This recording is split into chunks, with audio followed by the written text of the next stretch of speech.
The crystal chandeliers glittered above a room filled with the richest people in the city, but every light seemed to fade the moment a little girl in worn-out shoes reached for her father's hand. Hundreds of expensive eyes turned toward them with silent judgment. Waiters paused in the middle of serving dinner. A billionaire family's celebration came to a complete stop. Then, in a voice so calm it silenced every whisper in the ballroom, the single father looked at the frightened child beside him and simply said, "She's with me." Those three words shattered years of hidden secrets, pride, and heartbreak, leaving one woman standing frozen at the head table as tears slowly filled her eyes. Before this incredible story unfolds, please take a moment to like this video, comment below where you're watching from, share this story with someone who believes in kindness and second chances, and subscribe to Kindness Nation if you believe that love is measured by the people we choose to protect, not by the money we own. Daniel Carter had never imagined that his life would lead him to the grand ballroom of the city's most luxurious hotel. 5 years earlier, he had been an ambitious architect with dreams as tall as the buildings he designed. Then one ordinary afternoon changed everything. His wife, Emily, never came home from work after a terrible highway accident. In a single day, Daniel lost the woman who had filled every corner of his life with warmth. Their daughter, Lily, was only 3 years old when she stopped asking why mommy slept so long and started asking why she never came home anymore. Grief arrived like an endless winter. Bills piled up.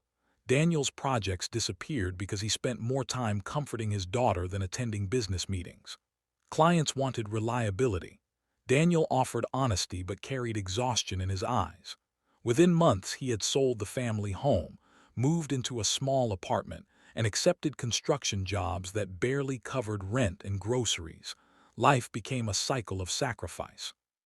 Every morning he woke before sunrise to prepare Lily's breakfast, pack her lunch, and walk her to preschool before heading to construction sites where his hands slowly lost the softness of an architect and became rough with hard labor.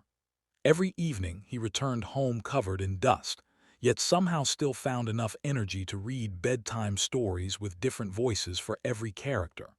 Lily never complained about their tiny apartment. She believed their little kitchen was the best restaurant in the world because her father always made pancakes on Saturdays, even when there was barely enough flour left in the cabinet. The neighbors admired Daniel quietly.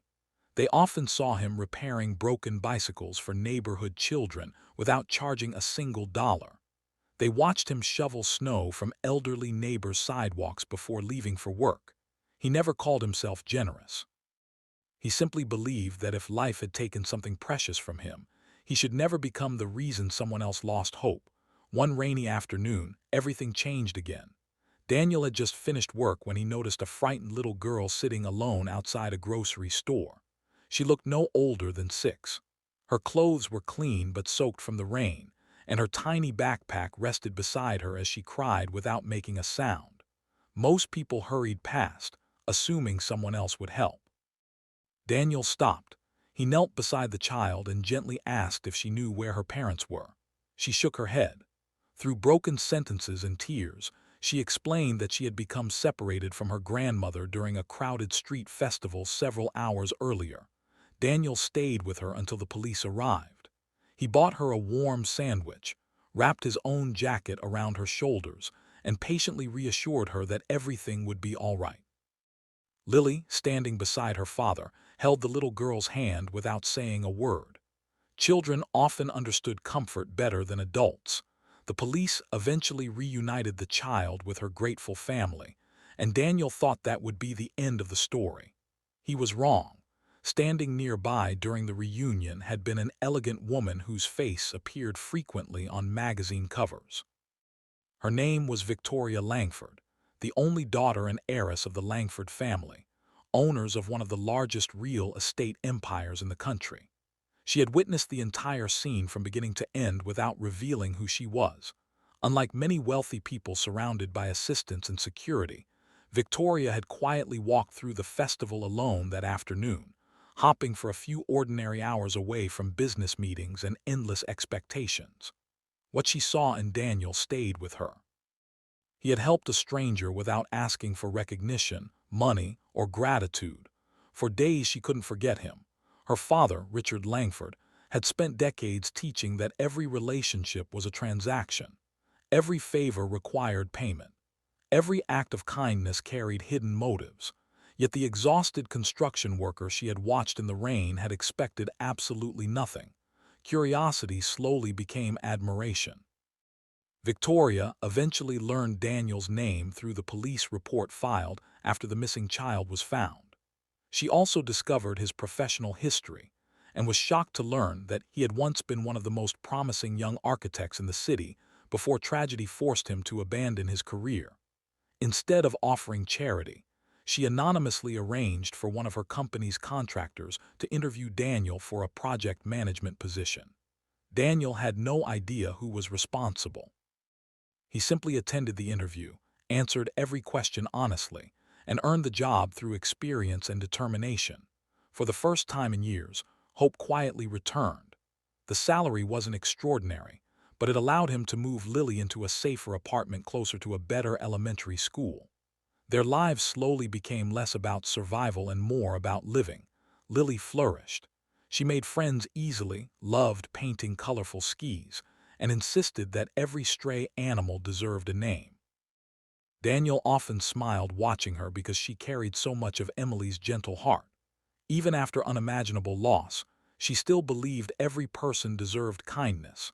Months passed before Daniel finally met Victoria in person. She visited one of the company's construction projects unexpectedly. Dressed simply despite her immense wealth, she walked through unfinished hallways speaking respectfully to engineers, electricians, and laborers alike. When she reached Daniel, she recognized him immediately. He didn't recognize her. To him, she was simply another executive inspecting the project.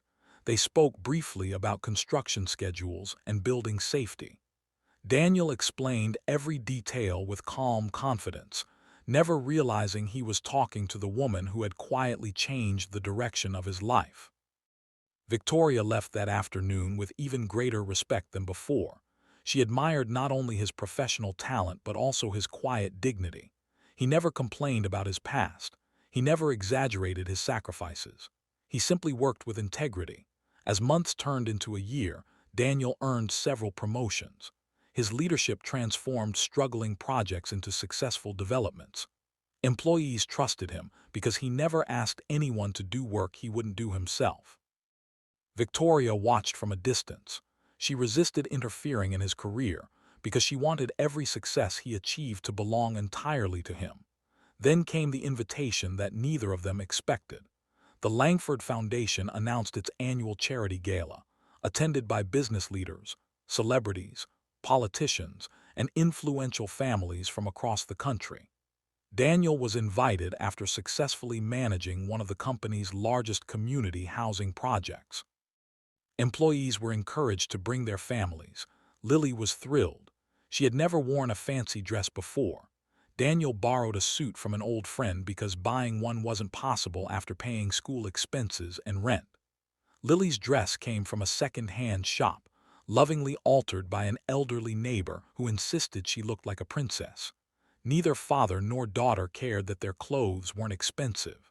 They only cared about spending the evening together. As they entered the magnificent ballroom filled with glittering chandeliers, elegant gowns, and priceless decorations, Lily squeezed her father's hand just a little tighter. She whispered that everyone looked important. Daniel smiled gently and told her that kindness mattered far more than expensive clothes or famous names.